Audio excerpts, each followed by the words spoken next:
ओम श्री परमात्मने नमः। श्री शिव महापुराण वायवीय संहिता अध्याय 26। गौरी देवी का व्याघ्र को अपने साथ ले जाने के लिए ब्रह्मा जी से आज्ञा मांगना और ब्रह्मा जी का उसे दुष्कर्मी बताकर रोकना, देवी का शरणागत को त्यागने से इनकार करना और ब्रह्मा जी का देवी की महत्ता बताकर अनुमति देना और देवी का माता पिता से मिलकर मंदराचल को जाना। वायु देवता कहते हैं कि कौशिकी को उत्पन्न करके उसे ब्रह्मा जी के हाथ में देने के पश्चात गौरी देवी ने प्रत्युपकार के लिए पितामह से कहा। देवी बोली, क्या आपने मेरे आश्रम में रहने वाले इस व्याघ्र को देखा है? इसने दुष्ट जंतुओं से मेरे तपोवन की रक्षा की है। यह मुझ में अपना मन लगाकर अनन्य भाव से मेरा भजन करता रहा है, अतः इसकी रक्षा के सिवा दूसरा कोई मेरा प्रिय कार्य नहीं है।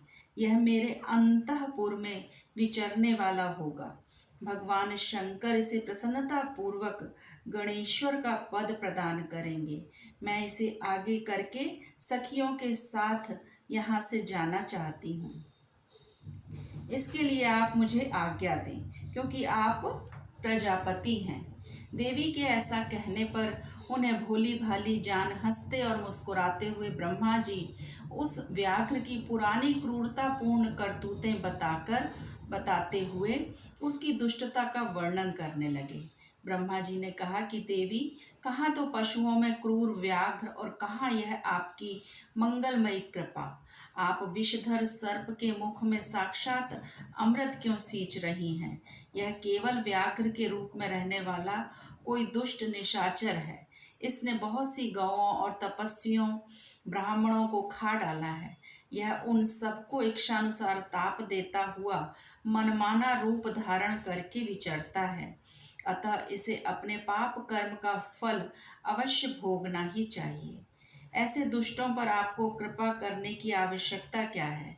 इस स्वभाव से ही कलुषित चित्त वाले दुष्ट जीव से देवी को क्या काम है? देवी बोली, आपने जो कुछ कहा है वह सब ठीक है, यह ऐसा ही सही, तथापि मेरी शरण में आ गया है, अतः मुझे इसका त्याग नहीं करना चाहिए।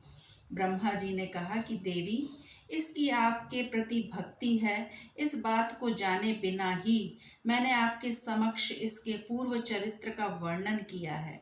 यदि इसके भीतर भक्ति है तो पहले के पापों से इसका क्या बिगड़ने वाला है, क्योंकि आपके भक्त का कभी नाश नहीं होता।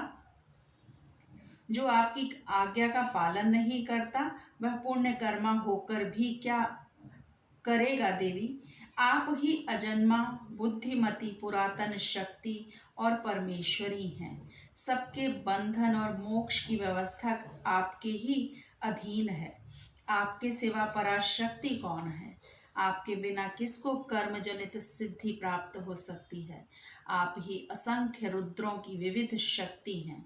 शक्ति रहित कर्ता काम करने में कौन सी सफलता प्राप्त करेगा? भगवान विष्णु को, मुझको तथा अन्य देवता, दानव और राक्षसों को उन ऐश्वर्यों की प्राप्ति कराने के लिए आपकी आज्ञा ही कारण है। असंख्य ब्रह्मा, विष्णु तथा रुद्र जो आपकी आज्ञा का पालन करने वाले हैं, बीत चुके हैं और भविष्य में भी होंगे। देवेश्वरी, आपकी आराधना किए बिना हम सब श्रेष्ठ देवता भी धर्म आदि चारों पुरुषार्थों की प्राप्ति नहीं कर सकते। आपके संकल्प से ब्रह्मत्व और स्थावरत्व का तत्काल व्यत्यास फेर बदल भी हो जाता है, अर्थात ब्रह्मा स्थावर वृक्ष आदि हो जाता है और स्थावर ब्रह्मा, क्योंकि पुण्य और पाप के फलों की व्यवस्था आपने ही की है। आप ही जगत के स्वामी परमात्मा शिव की अनादि अमध्य और अनंत आदि सनातन शक्ति हैं। आप संपूर्ण लोक यात्रा का निर्वाह करने के लिए किसी अद्भुत मूर्ति में अविष्ट हो नाना प्रकार के भावों से क्रीड़ा करती हैं। भला आपको ठीक ठीक कौन जानता है। अतः यह पापाचारी व्याघ्र भी आज आपकी कृपा से परम सिद्धि प्राप्त करे, इसमें कौन बाधक हो सकता है। इस प्रकार उनके परम तत्व का स्मरण कराकर ब्रह्मा जी ने जब उचित प्रार्थना की, तब गौरी देवी तपस्या से निवृत्त हुई।